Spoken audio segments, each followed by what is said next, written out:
बेटा आज हम लोगों ने जो टॉपिक डिस्कस करना है वो है Hess's law of constant heat summation. और ये इस चैप्टर का सेकंड लास्ट जो है बेटा टॉपिक है और ये वेरी इंपॉर्टेंट लॉन्ग क्वेश्चन, ठीक है, जो कि गिवन है पेज नंबर 206 और 207 पे। Hess's law of constant heat summation की अगर बात की जाए बेटा तो इसको थोड़ा गौर से समझ लेना, क्योंकि बुक से पढ़ोगे तो शायद इतना आसानी से इसकी समझ ना आए। तो मैं इसको समझाने की आसान तरीके से कोशिश करती हूँ, आप लोग भी थोड़ा गौर से समझना तो इसकी समझ आ जाएगी, ठीक है। Hess's law of constant heat summation की अगर बात की जाए तो सबसे पहली वाली बात तो ये बताओ कि उसमें उसको Hess's law of constant heat summation का नाम क्यों दिया गया है। हैस जो है बेटा वो साइंटिस्ट का नाम है जिसने इस लॉ को प्रेजेंट किया है, तो उसी ही के नाम पे इसका नाम रख दिया गया है। हैज़ेस लॉ ये कहता है बेटा, हैज़ का लॉ ये कहता है कि वहाँ पर कांस्टेंट हीट समेशन की बात की जाएगी। कांस्टेंट का मतलब है यानी कोई भी ऐसी वैल्यू जो कि चेंज ना हो, जो कि सेम रहे। और हीट समेशन, समेशन यहाँ पे रिप्रेजेंट कर रहा है बेटा सम को, यानी सम का आपको पता है यानी जो है उसमें जो डिफरेंट इवेंट्स हैं उनको क्या कर दिया जाएगा, उनकी वैल्यूज़ को क्या किया जाएगा, प्लस किया जाएगा। Hess's law of constant heat summation अगर उसके नाम की बात की जाए बेटा तो उसका नाम ये बात रिप्रेजेंट करता है। हेज़ेस लॉ का नाम इसलिए दिया गया है क्योंकि उसे हैस ने प्रेजेंट किया है।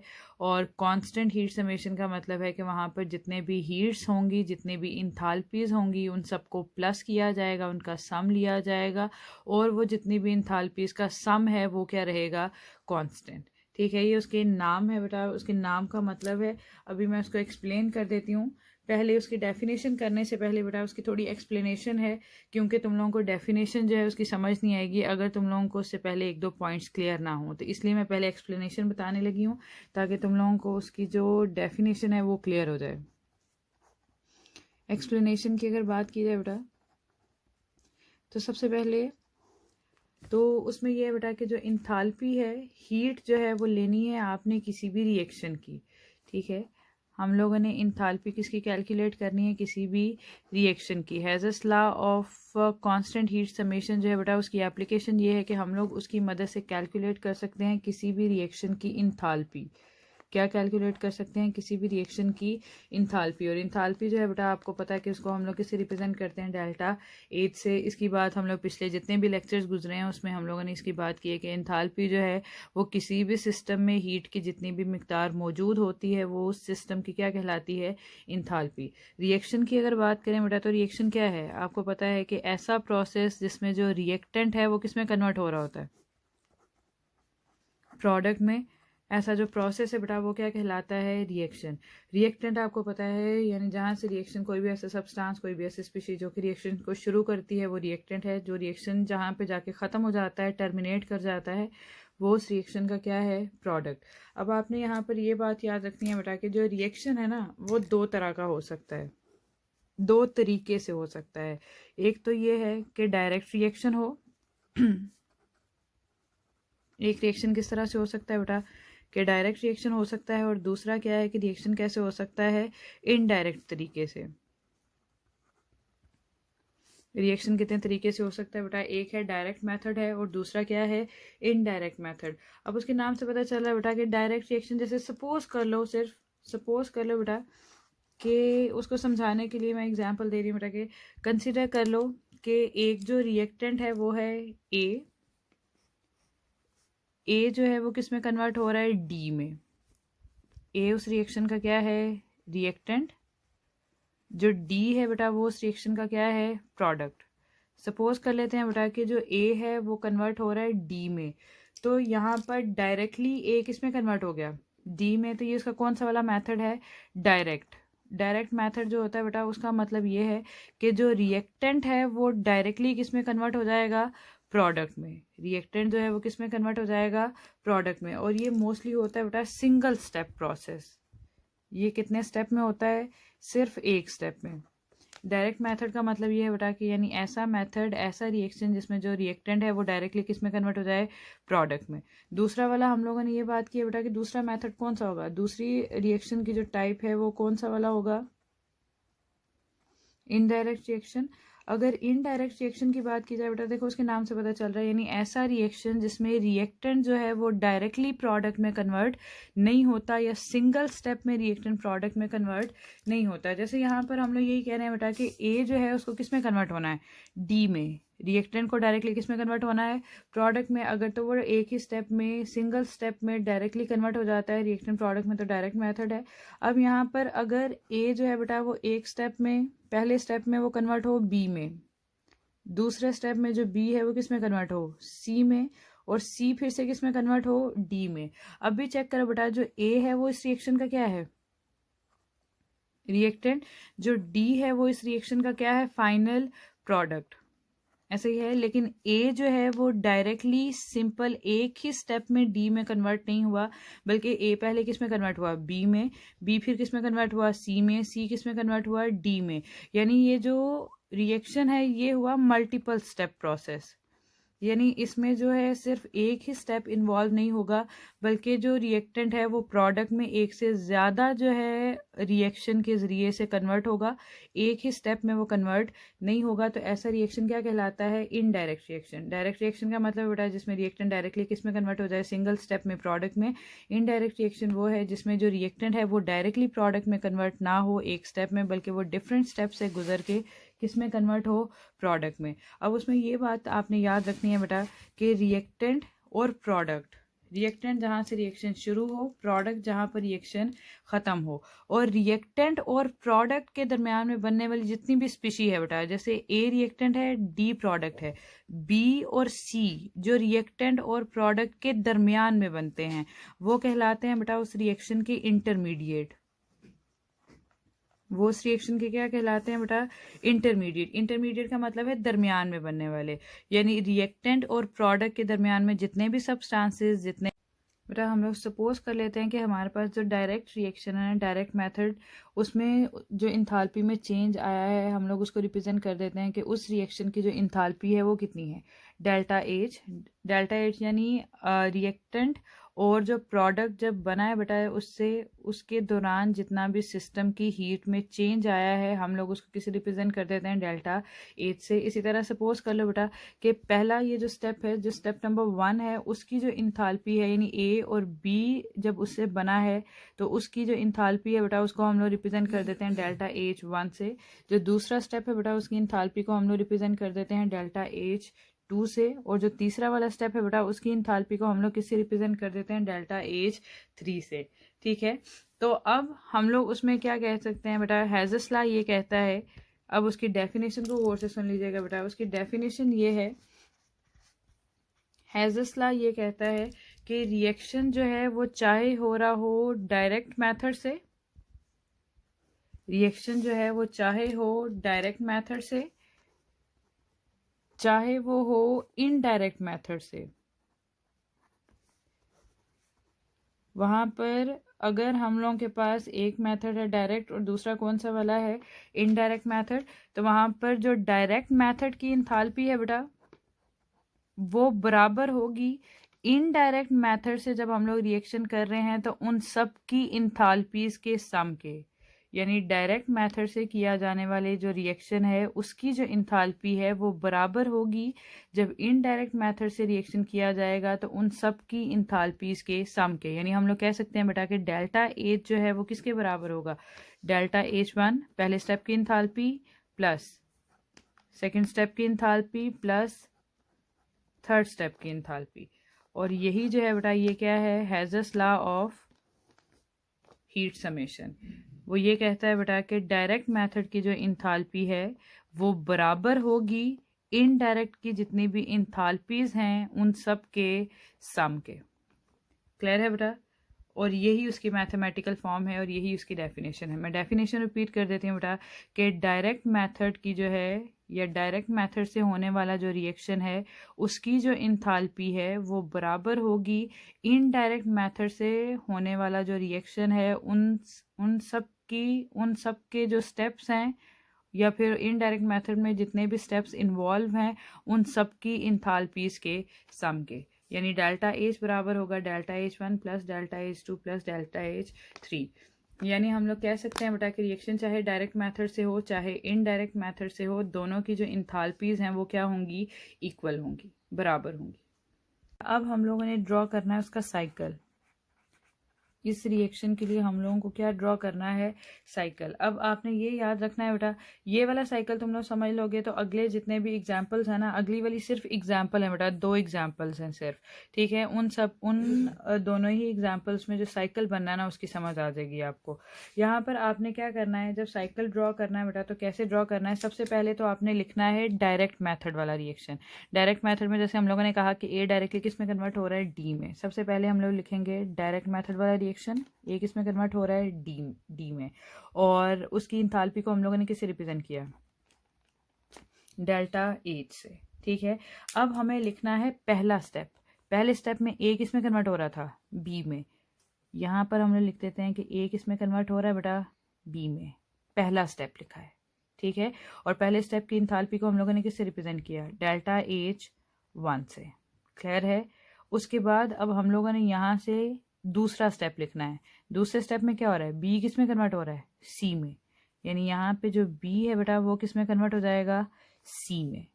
और दूसरा वाला स्टेप है बेटा, उसकी इंथाल्पी को हम लोगों ने किससे रिप्रेजेंट किया, डेल्टा एच 2 से। अब तीसरा वाला स्टेप लिखना है बेटा, स्टेप बाय स्टेप लिखना है। अब तीसरे वाले स्टेप में हम लोगों ने क्या कहा बेटा कि तीसरे वाले स्टेप में सी किस में कन्वर्ट हो रहा है, डी में। सी जो है वो किस में कन्वर्ट हो रहा है, सिंपल डी में। आप लोगों ने साइकिल इस तरह से ड्रॉ करना है कि डायरेक्ट मेथड का रिएक्टेंट और जो प्रोडक्ट है, क्योंकि इनडायरेक्ट मेथड में भी वही कुछ चल रहा है, बस वो स्टेप जो है वो ज़्यादा है, ठीक है, उसमें डिफरेंट स्टेप्स हैं। तो रिएक्टेंट जो है और जो प्रोडक्ट है, यानी एक साइकिल कंप्लीट करना है, डायरेक्ट मेथड वाला और इनडायरेक्ट मेथड वाला। और जो तीसरा वाला स्टेप है बेटा, उसकी इंथाल्पी को हम लोगों ने किससे रिप्रेजेंट किया है, डेल्टा एच 3 से। किससे रिप्रेजेंट किया है, डेल्टा एच 3 से। तो सबसे पहले आपने क्या लिखा है बेटा, डायरेक्ट मेथड वाला रिएक्शन, उसके बाद पहला वाला स्टेप, दूसरा वाला स्टेप, और ये वाला कौन सा है, तीसरा वाला स्टेप। और इस तरह से हमारे पास एक रिएक्शन कंप्लीट हो गया, ठीक है। और ये उसका एक हम लोगों ने साइकिल ड्रॉ कर लिया। अब उसके बाद हम लोगों ने करनी है बेटा उसकी दूसरा वाला स्टेप, और ये वाला कौन सा है, तीसरा वाला स्टेप। और इस तरह से हमारे पास एक रिएक्शन कंप्लीट हो गया, ठीक है। और ये उसका एक हम लोगों ने साइकिल ड्रॉ कर लिया। अब उसके बाद हम लोगों ने करनी है बेटा उसकी पहली वाली जो एग्जाम्पल है। ये क्वेश्चन इसी तरह से पूछा जाता है बेटा कि आप लोग हेजल्स लॉ को एक्सप्लेन करो और साथ में कोई उसकी 1 से 2 एग्जाम्पल दे दो, ठीक है। हम लोगों ने सिर्फ अभी तक पढ़ी है उसकी डेफिनेशन, उसकी एक्सप्लेनेशन थोड़ी कि डायरेक्ट मेथड क्या है, इनडायरेक्ट मेथड क्या है, और उसके लिए हम लोगों ने ड्रॉ किया एक साइकिल, ठीक है। और अब जो है हम लोगों ने उसकी करनी है एग्जाम्पल। जो एग्जाम्पल नंबर 1 है बेटा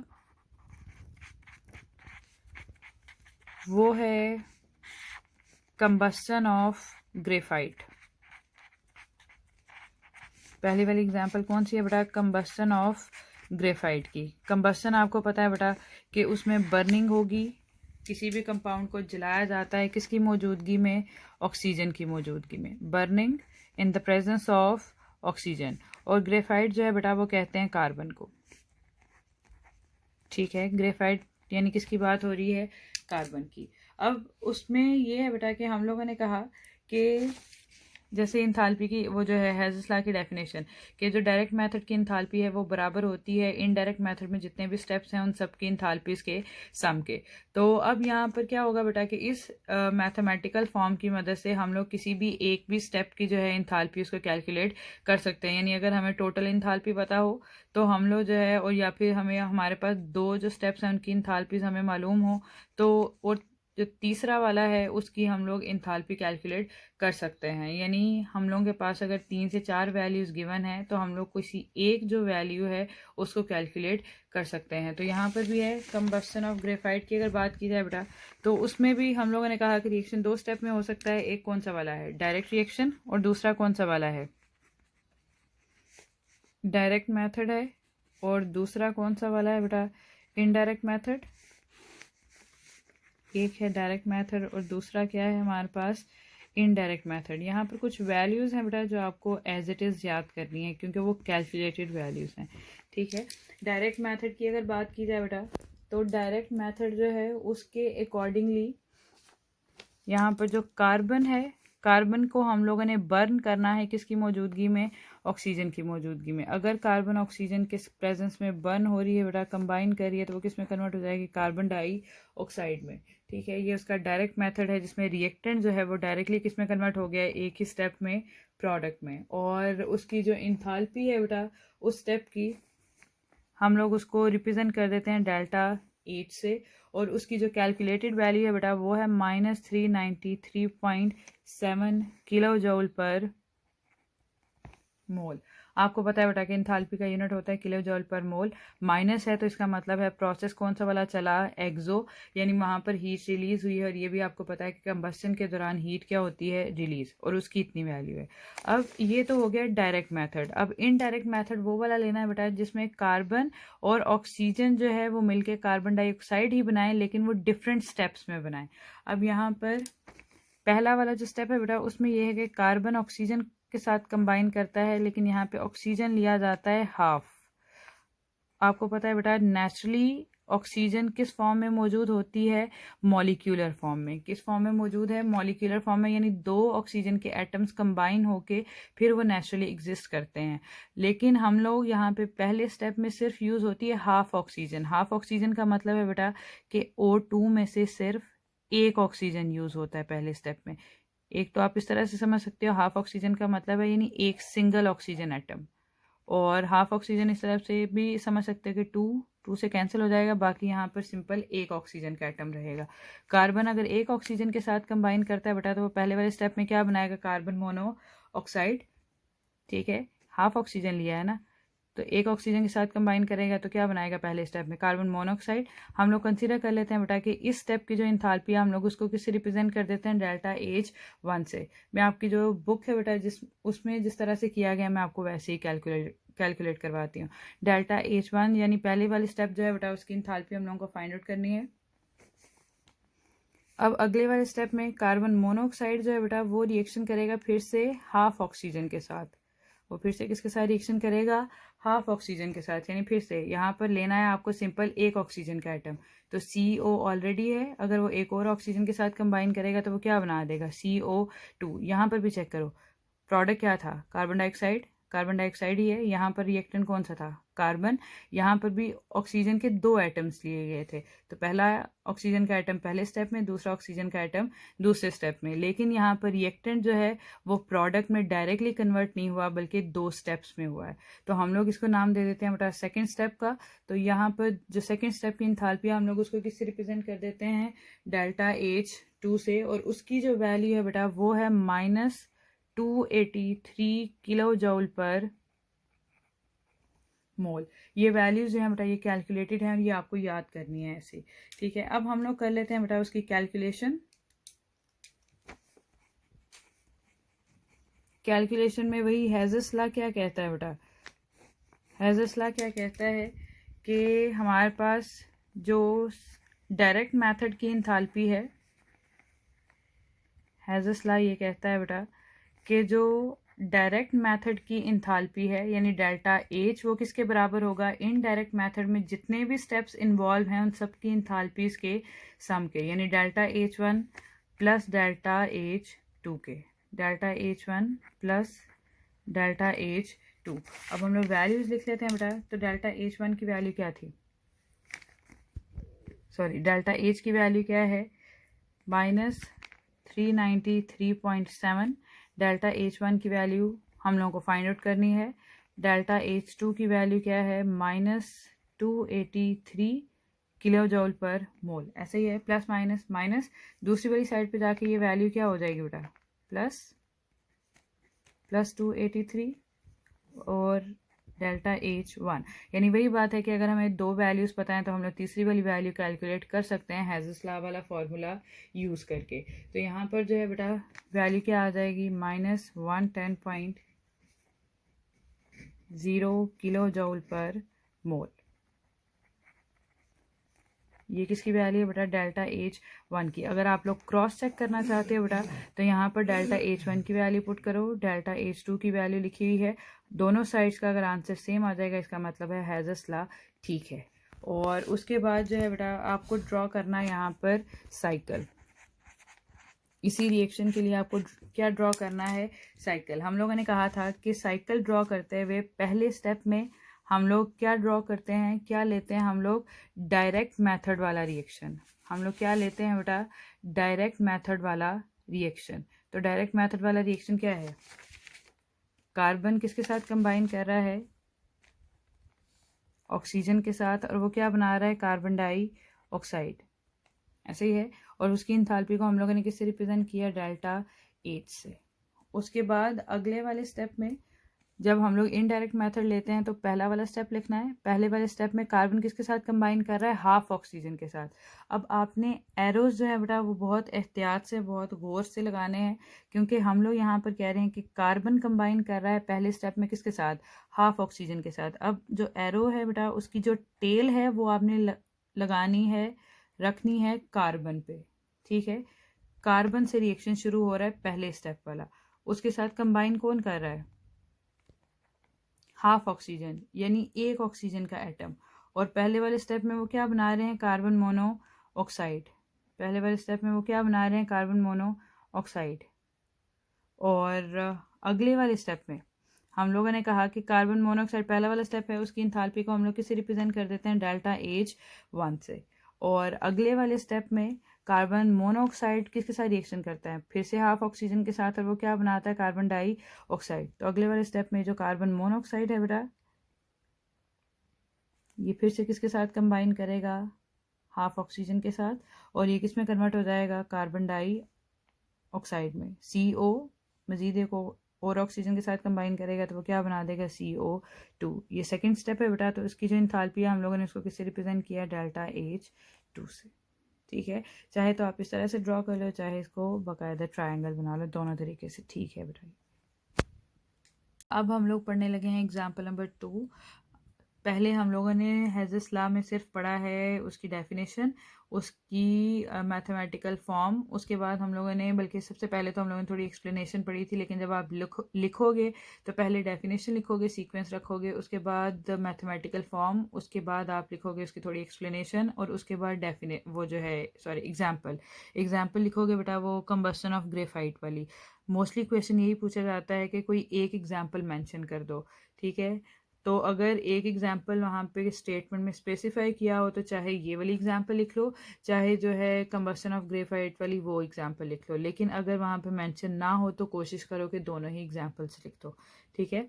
और हर एक एग्जाम्पल में लिखते हुए आपने क्या करना है बेटा, पहले तो डायरेक्ट मेथड का बताना है, मतलब वो रिएक्शन का बताना है, फिर इनडायरेक्ट रिएक्शन वो जो मल्टीपल स्टेप्स हैं वो लिखने हैं आपने।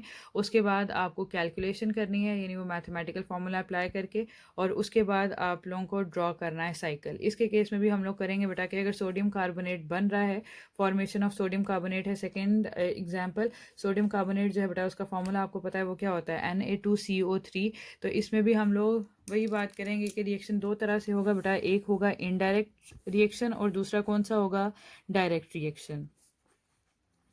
एक कौन सा वाला मेथड है बेटा सोडियम कार्बोनेट के बनने का, डायरेक्ट, और दूसरा कौन सा वाला है, इनडायरेक्ट, ठीक है।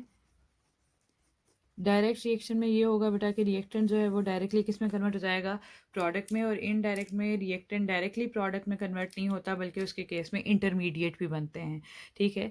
डायरेक्ट रिएक्शन है बेटा, उसमें ये है कि दो सोडियम हाइड्रोक्साइड जो है वो कंबाइन कर रहे हैं कार्बन डाइऑक्साइड के साथ और वो सोडियम कार्बोनेट बनाते हैं।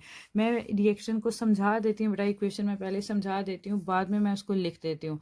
ये जो समझा रही हूँ ये आपको लिखने की ज़रूरत नहीं है, ये सिर्फ मैं समझाने के लिए बता रही हूँ बेटा कि दो सोडियम हाइड्रोक्साइड लिए जाते हैं, वो कंबाइन कर रहे होते हैं बेटा CO2 के साथ, ठीक है। दो सोडियम हाइड्रोक्साइड किसके साथ रिएक्शन कर रहे हैं, कार्बन डाइऑक्साइड के साथ, और उनको क्या बनाना है, सोडियम कार्बोनेट। यहाँ से रिएक्शन चेक करो बेटा कैसे होगा, यहाँ से दो सोडियम Na2 लिखा जा सकता है उसको, ये कंबाइन करेंगे CO2, Na2CO2 बना, लेकिन हमें कार्बोनेट यानी CO3 बनाना है। तो यहाँ से ये लेंगे एक ऑक्सीजन को, तो क्या बन जाएगा, Na2CO3, दो ये वाले और तीसरा ये। तो यहाँ पे प्रोडक्ट पे क्या बन जाएगा बेटा, Na2CO3, जो कि क्या कहलाएगा, सोडियम कार्बोनेट। और साथ में यहाँ से क्या बचा, यहाँ से क्या बचा भाई, एक हाइड्रोक्सल और यहाँ से एक हाइड्रोजन। अगर हाइड्रोक्सल हाइड्रोजन के साथ कंबाइन कर जाए तो H2O ये क्या बना देगा, वाटर। क्लियर है बेटा रिएक्शन। रिएक्शन में ये कहा है, ये तुम लोगों को लिखने की ज़रूरत नहीं है बेटा, ये मैंने सिर्फ समझाने के लिए लिखा है। तुम लोगों ने सिर्फ यहाँ पे डायरेक्टली ही उसको लिख देना है कि 2 सोडियम हाइड्रोक्साइड रिएक्शन कर रहे हैं कार्बन डाइऑक्साइड के साथ और वो क्या बना रहे हैं, सोडियम कार्बोनेट और साथ में वाटर। कैसे बनाएंगे, 2 सोडियम रिएक्शन करेंगे CO3 के साथ और बाकी यहाँ से क्या बचेगा, H2O। तो Na2CO3 H2O ये इस रिएक्शन के क्या होंगे बेटा, प्रोडक्ट, और ये दोनों इस रिएक्शन के क्या होंगे, रिएक्टेंट। अब जब आपने रिएक्शन लिखना है बेटा, वो आपने कैसे लिखना है, ये सिर्फ समझाने के लिए इस तरह मैंने ओपन फॉर्म में लिखा है बेटा। उसे आपने क्या लिखना है कि यहाँ पे 2 सोडियम हाइड्रोक्साइड किसके साथ कंबाइन कर रहे हैं, कार्बन डाइऑक्साइड के साथ, और प्रोडक्ट में क्या क्या बन रहा है, सोडियम कार्बोनेट और साथ में वाटर। ठीक है, ये उसका डायरेक्ट मेथड है बेटा कि रिएक्टेंट जो है वो डायरेक्टली किस में कन्वर्ट हो गया, प्रोडक्ट में, एक ही स्टेप में। तो रिएक्शन क्या कहलाया या मेथड क्या कहलाया, डायरेक्ट मेथड। और इस रिएक्शन की जो इंथाल्पी है बेटा, हम लोग उसको रिप्रेजेंट कर देते हैं डेल्टा H से, जिसकी एक्सपेरिमेंटल कैलकुलेटेड वैल्यू है बेटा जो कि है -89.08 किलो जूल पर मोल। आपकी बुक में थोड़ा वो प्रिंटिंग मिस्टेक है बेटा कि वहाँ पर यूनिट किलो जूल लिखा हुआ है, पर मोल नहीं लिखा हुआ, वो आपने करेक्शन कर लेनी है। ठीक है, और इस एग्जांपल का साइकिल भी आपकी बुक में ड्रॉ नहीं किया गया, वो मैं ड्रॉ करवाऊंगी, वो भी ड्रॉ कर लीजिएगा। ठीक है, और इनडायरेक्ट रिएक्शन है बेटा, इनडायरेक्ट रिएक्शन में क्या होगा कि सोडियम हाइड्रोक्साइड और जो है कार्बन डाइऑक्साइड वो कंबाइन करके एक ही स्टेप में सोडियम कार्बोनेट में कन्वर्ट नहीं होंगे, बल्कि रिएक्शन जो है वो डिफरेंट स्टेप्स में चलेगा। तो उसमें क्या होगा बेटा, पहले वाले स्टेप में 2 सोडियम हाइड्रोक्साइड वैसे हम लोगों ने लिए थे, लेकिन इनडायरेक्ट मेथड में पहले स्टेप में एक सोडियम हाइड्रोक्साइड रिएक्शन करेगा किसके साथ, कार्बन डाइऑक्साइड के साथ। अब चेक करो बेटा, यहाँ से क्या बनेगा, NaH साथ में CO2 यहाँ पर है और एक ऑक्सीजन यहाँ पे है, तो वो क्या बना देगा, NaHCO3 यानी सोडियम बाइकार्बोनेट। इसको हम लोग क्या कहते हैं बेटा, सोडियम हाइड्रोजन कार्बोनेट या फिर सोडियम बाइकार्बोनेट। आपकी मर्जी है बेटा, चाहे बाइकार्बोनेट लिख दो चाहे हाइड्रोजन कार्बोनेट लिख दो, दोनों ही लिखे जा सकते हैं। ठीक है, ये पहला वाला स्टेप है बेटा जिसमें एक सोडियम हाइड्रोक्साइड एक कार्बन डाइऑक्साइड के साथ कंबाइन करके क्या बना रहा है, सोडियम बाइकार्बोनेट। पहले वाले स्टेप की जो इंथाल्पी है बेटा, हम लोग उसको रिप्रेजेंट कर देते हैं डेल्टा H1 से, जिसकी जो एक्सपेरिमेंटल वैल्यू है बेटा वो है -48.06 किलो जूल पर मोल। अब हमें तो प्रोडक्ट क्या चाहिए, सोडियम कार्बोनेट। तो अगले वाले स्टेप में ये सोडियम बाइकार्बोनेट किस में कन्वर्ट होगा, सोडियम कार्बोनेट में। यहाँ पर चेक करो बेटा, रिएक्टेंट में तो हम लोगों को 2 सोडियम हाइड्रोक्साइड लिए थे ना, अभी हम लोगों ने इनडायरेक्ट मेथड में पहले स्टेप में कितने सोडियम हाइड्रोक्साइड लिए, एक। इसका मतलब है एक रहता है अभी। तो ये जो NaHCO3 है जो कि इस रिएक्शन का इंटरमीडिएट होगा बेटा, वो रिएक्शन करेगा एक दूसरे सोडियम हाइड्रोक्साइड के साथ। यहाँ से क्या बनेगा बेटा, Na2 ये किसके साथ कंबाइन कर देंगे, इस CO3 के साथ, तो क्या बन जाएगा, Na2CO3। बाकी यहाँ से क्या बचा, यहाँ से बचा हाइड्रोक्सल, यहाँ से क्या बचा, हाइड्रोजन। ये दोनों अगर कंबाइन कर जाएंगे तो ये क्या बना देंगे, वाटर। ये सेकंड स्टेप हुआ बेटा। तो इसकी जो इंथाल्पी है हम लोग उसको रिप्रेजेंट कर देते हैं डेल्टा H2 से। ठीक है, और उसकी जो इंथाल्पी की वैल्यू है बेटा वो है -41.02 किलो जूल पर मोल। रिएक्शन क्लियर है बेटा, यहाँ पर भी प्रोडक्ट था सोडियम कार्बोनेट और वाटर, यहाँ पर भी प्रोडक्ट सोडियम कार्बोनेट और वाटर। यहाँ पर भी रिएक्टेंट में 2 सोडियम हाइड्रोक्साइड यूज़ हुए थे, यहाँ पर भी 2 सोडियम हाइड्रोक्साइड यूज़ हुए हैं और साथ में एक कार्बन डाइऑक्साइड। सोडियम कार्बोनेट इस रिएक्शन का क्या है, इंटरमीडिएट। सोडियम हाइड्रोक्साइड और कार्बन डाइऑक्साइड जो है वो इस रिएक्शन के क्या हैं, रिएक्टेंट। और सोडियम कार्बोनेट और वाटर जो है वो इस रिएक्शन का क्या है, प्रोडक्ट। ठीक है, अब हम लोगों ने लिखना है बेटा, अब हम लोगों ने करनी है उसकी कैलकुलेशन। हम लोग डायरेक्ट और इनडायरेक्ट रिएक्शन लिख चुके हैं। अब हम लोगों को क्या लिखनी है, उसकी कैलकुलेशन। कैलकुलेशन में हम लोगों ने क्या बात की थी बेटा कि हैज़र्स लॉ क्या कहता है, हैज़र्स लॉ ये कहता है कि जो है हमारे पास डायरेक्ट रिएक्शन की जो इंथाल्पी है वो बराबर होती है इनडायरेक्ट रिएक्शन के जितने भी स्टेप्स हैं उन सब की इंथाल्पीज़ के सम के। यानी हम लोग लिख सकते हैं बेटा कि जो डेल्टा एच है वो किसके बराबर होगी, delta H one plus delta H to के। आपको सिर्फ वो जो वैल्यूज़ याद की हैं बेटा वो लिखनी है यहाँ पे। डेल्टा एच की वैल्यू कितनी है, -89.08, जो कि किसके बराबर है बेटा, डेल्टा एच वन की वैल्यू कितनी है, -48.06 प्लस यहाँ पे -41.02। ये आपके साथ पहले भी बात हो चुकी है बेटा कि माइनस लिखा हुआ है तो इसका मतलब है ये रिएक्शन एक्सोथर्मिक है, यानी इस प्रोसेस के दौरान हीट क्या हुई है, रिलीज। ठीक है, अब प्लस माइनस माइनस 48.06 माइनस 41.02। आपको पता है बेटा दोनों माइनस वाली वैल्यूज़ हैं तो वो प्लस हो जाएंगी। 89.08, इसका आंसर भी क्या आएगा, 89.08। अगर राइट हैंड साइड और लेफ्ट हैंड साइड बराबर है बेटा तो इसका मतलब है कि हैज़ेस लॉ ठीक है। ठीक है, उसके बाद आपको ड्रॉ करना है बेटा यहाँ पर एक साइकिल, और साइकिल जो है उसकी बात हम लोग पहले भी कर चुके हैं बेटा कि साइकिल ड्रॉ करने के लिए आपको क्या करना है, सबसे पहले तो आपको लिखना है डायरेक्ट रिएक्शन। सबसे पहले आपको क्या लिखना है, डायरेक्ट रिएक्शन। डायरेक्ट रिएक्शन में दो सोडियम हाइड्रोक्साइड किसके साथ कंबाइन करें, कार्बन डाइऑक्साइड के साथ, और क्या बनाना है, सोडियम कार्बोनेट और साथ में वाटर। ये रिएक्शन लिखना है बेटा आपको साइकिल के पहले स्टेप में। तो हम लोग लिख लेते हैं पहले, दो सोडियम हाइड्रोक्साइड किसके साथ रिएक्शन कर रहे हैं, कार्बन डाइऑक्साइड के साथ, और वो क्या बना रहे हैं, सोडियम कार्बोनेट और साथ में वाटर।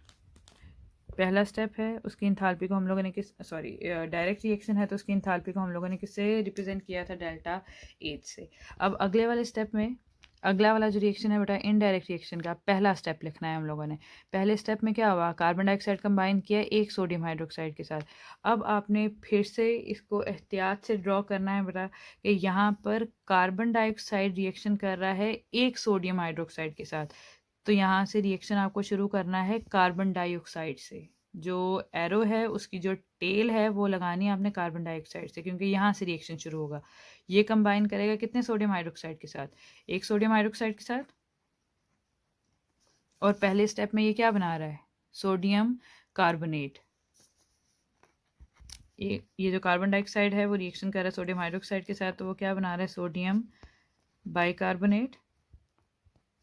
उसके बाद ये पहला स्टेप है बेटा, तो उसकी इंथाल्पी को हम लोग किससे रिप्रेजेंट कर देते हैं, डेल्टा एच वन से। अगले वाले स्टेप में क्या होगा बेटा कि यहाँ पर जो सेकंड स्टेप है उसमें सोडियम बाइकार्बोनेट फिर से एक सोडियम हाइड्रोक्साइड के साथ कंबाइन करके क्या बना रहा है, सोडियम कार्बोनेट और साथ में वाटर। तो यहाँ पे सोडियम बाइकार्बोनेट किसके साथ रिएक्शन करेगा, एक और सोडियम हाइड्रोक्साइड के साथ,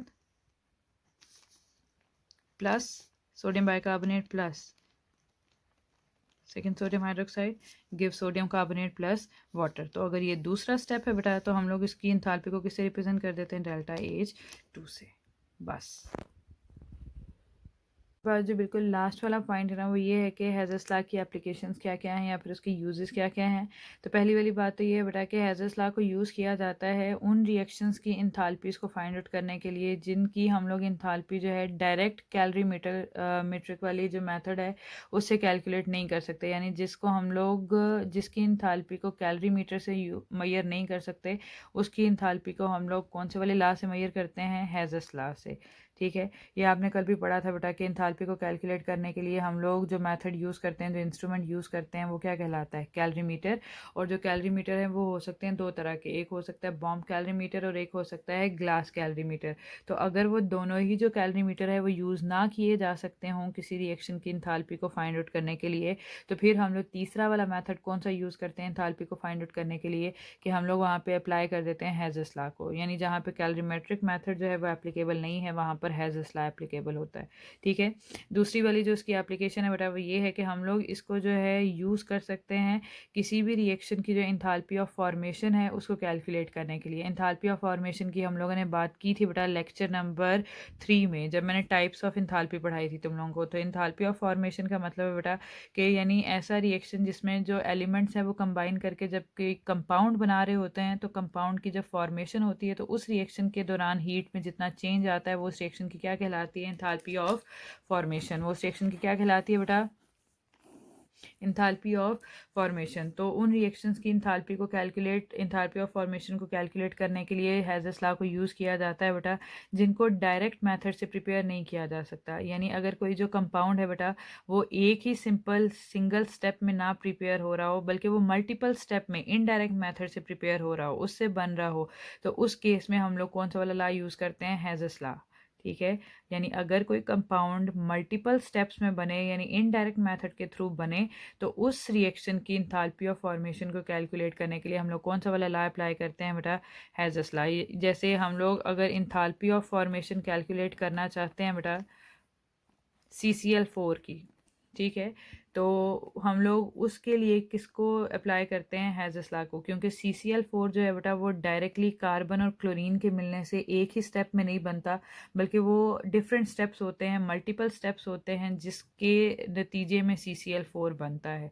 तो इसलिए उस रिएक्शन की इंथाल्पी को कैलकुलेट करने के लिए हम लोग हैज़ल्स लॉ को अप्लाई करेंगे। इसी तरह से तीसरी वाली बात यह है बेटा कि हम लोग हैज़ल्स लॉ को तब भी अप्लाई करते हैं जब हम लोगों को कैलकुलेट करनी होती है enthalpy of combustion. Enthalpy of combustion की अभी हम लोगों ने बात की है बेटा कि ये भी तुम लोगों के साथ लेक्चर नंबर 3 में बात हो गई थी बेटा कि इंथाल्पी ऑफ कंबस्शन का क्या मतलब है। कंबस्शन हम लोग कहते हैं burning in the presence of oxygen, और जब ऑक्सीजन की मौजूदगी में कोई भी कंपाउंड जल रहा होगा, बर्न हो रहा होगा, तो उस रिएक्शन के दौरान जितनी हीट रिलीज होगी वो उस रिएक्शन की क्या कहलाएगी, इंथाल्पी ऑफ कंबस्शन। ठीक है, और अगर कोई जो कंपाउंड है बेटा वो डायरेक्टली एक ही स्टेप में ऑक्सीजन की प्रेजेंस में बर्न ना हो तो उस कंपाउंड की भी कंबस्शन, इंथाल्पी ऑफ कंबस्शन को कैलकुलेट करने के लिए, उस रिएक्शन की भी इंथाल्पी ऑफ कंबस्शन को कैलकुलेट करने के लिए हम लोग कौन सा वाला लॉ अप्लाई करेंगे, हैज़ल्स लॉ। ठीक है, इंथाल्पी ऑफ रिएक्शन को फाइंड आउट करने के लिए कैलकुलेट किया जाता है बेटा, जिसमें कैलोरीमेट्रिक मेथड जो है उसको अप्लाई नहीं किया जा सकता।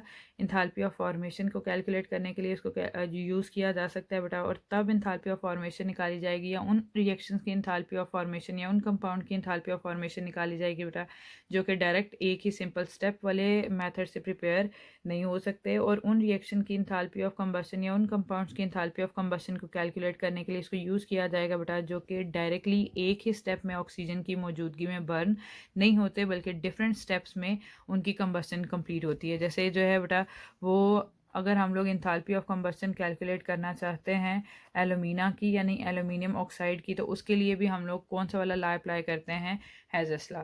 ठीक है, यहाँ तक आपका टॉपिक कंप्लीट है बेटा। आपको इसमें सबसे पहले हम लोगों ने किसकी बात की है, आपको जो सीक्वेंस रखनी है बेटा वो क्या रखनी है कि आपको लिखनी है पहले नंबर पे उसकी डेफिनेशन, फिर आपको क्या लिखनी है उसकी थोड़ी वो मैथमेटिकल फॉर्म या उसका फॉर्मूला, उसके बाद जो है बेटा वो आपको क्या लिखनी है उसकी थोड़ी एक्सप्लेनेशन हो जिसमें हम लोगों ने ए और डी वाली बात की थी, फिर उसके मल्टीपल स्टेप के ए बी में कन्वर्ट हो रहा है वो सारा, और साइकिल ड्रॉ करना है।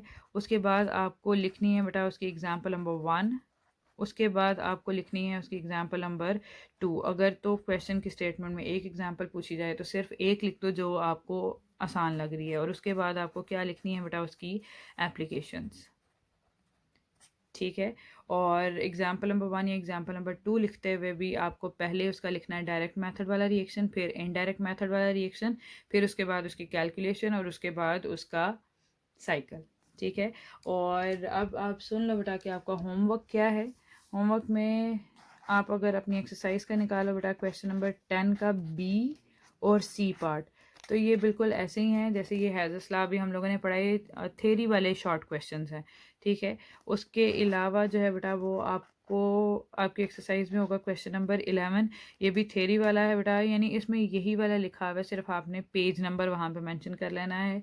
उसके अलावा आपका जो होमवर्क है बेटा, जो करने वाला काम है, उसमें भी हैज़ल्स लॉ वाला फार्मूला लगा के उसको बस वैल्यू को कैलकुलेट कर लेना है। वो है क्वेश्चन नंबर 11 और 16। ये आपका होमवर्क है बेटा।